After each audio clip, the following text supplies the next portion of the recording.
பிரபாஸ் கதவம் சேனலை சப்ஸ்கிரைப் பண்ணி bell ஐகானையும் click பண்ணிக்கோங்க. விருதுநகர் தொகுதியில் தேமுதிக சார்பில் போட்டியிடும் விஜய பிரபாகரன் தனக்கு மகன் போன்றவர் என்று பாஜக வேட்பாளர் ராதிகா சரத்குமார் தெரிவித்துள்ளார். ஓசூரில் அடிப்படை வசதிகளை நிறைவேற்றி தராததால் வரும் மக்களவைத் தேர்தல் உள்ளிட்ட இனி வரும் எந்த தேர்தல்களிலும் வாக்களிக்காமல் புறக்கணிப்பதாக கிருஷ்ணகிரி மாவட்டத்தைச் சேர்ந்த கிராம மக்கள் தெரிவித்துள்ளனர். நமது மொழி உரிமை, நிதி உரிமை, கல்வி உரிமையை பாஜக அரசு பறிக்கிறது என்று மதுரையில் பிரச்சார கூட்டத்தில் அமைச்சர் உதயநிதி பேசியுள்ளார். கர்நாடகா மாநில எல்லை அத்திப்பள்ளியில் திமுக தேர்தல் அறிக்கையை கண்டித்து மறியல் செய்த வாட்டாள் நாகராஜ் கைது செய்யப்பட்டுள்ளார்.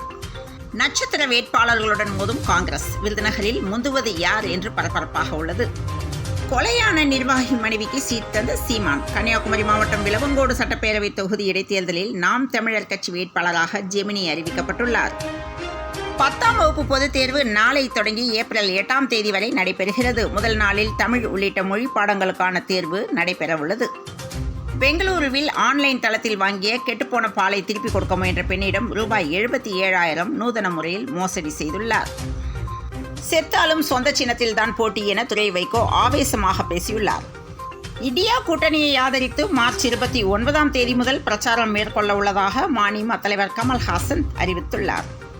உடற்பயிற்சி கூடத்திற்கு வந்த பெண்களை மயக்கி மிரட்டி பணம் பறித்த குற்றச்சாட்டின் பேரில் உடற்பயிற்சியாளர் ஒருவரை சென்னை காவல்துறை கைது செய்துள்ளது.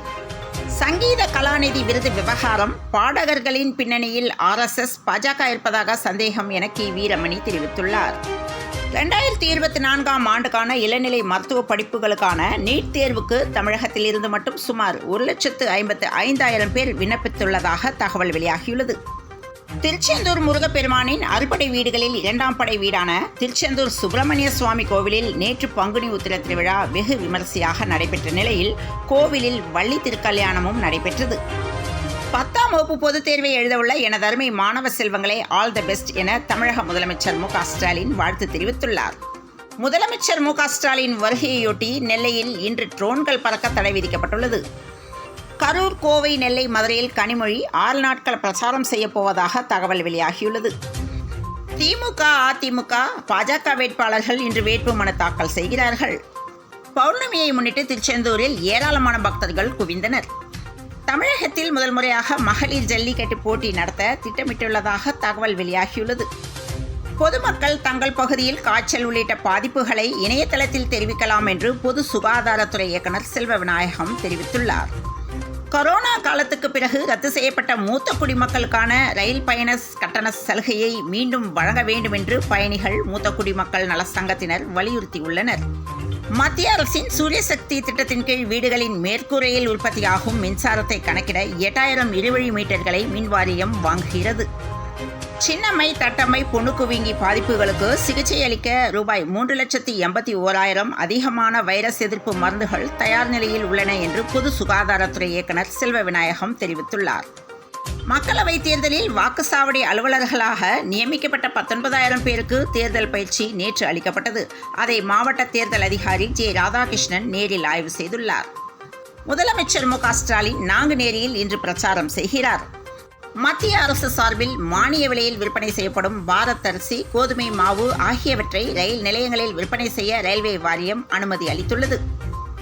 2ஆம் கட்ட மெட்ரோ ரயில் திட்டத்தில் மாதவரம், சிறுசேரி, சிப்காட் வரையிலான 3வது வழித்தடத்தில் சேத்துப்பட்டிலிருந்து கீழ்ப்பாக்கம் நோக்கி சுரங்கப்பாதை பணிகள் முழுவீச்சில் நடைபெற்று வருகின்றன.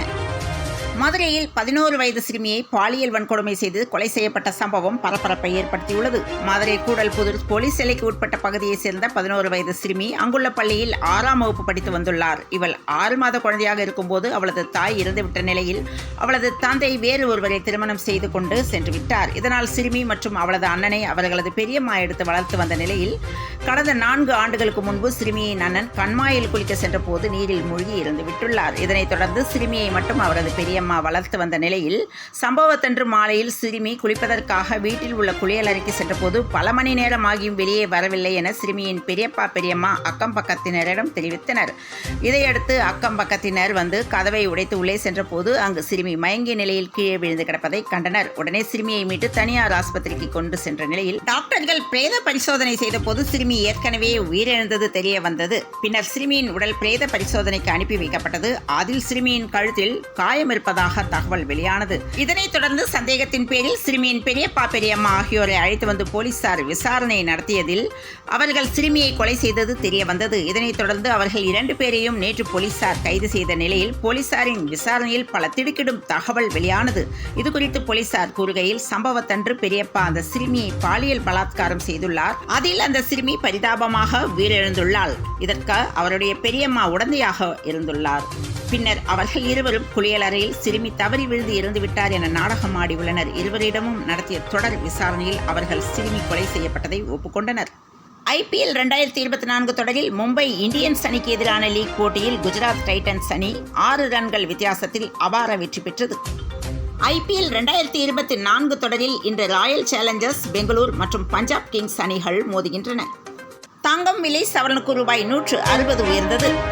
இன்று ஆபரண தங்கத்தின் விலை சவரனுக்கு ₹160 உயர்ந்து ஒரு சவரன் 49,640க்கும், கிராமுக்கு ₹20 உயர்ந்து ஒரு கிராம் 6,705 விற்பனை செய்யப்படுகிறது.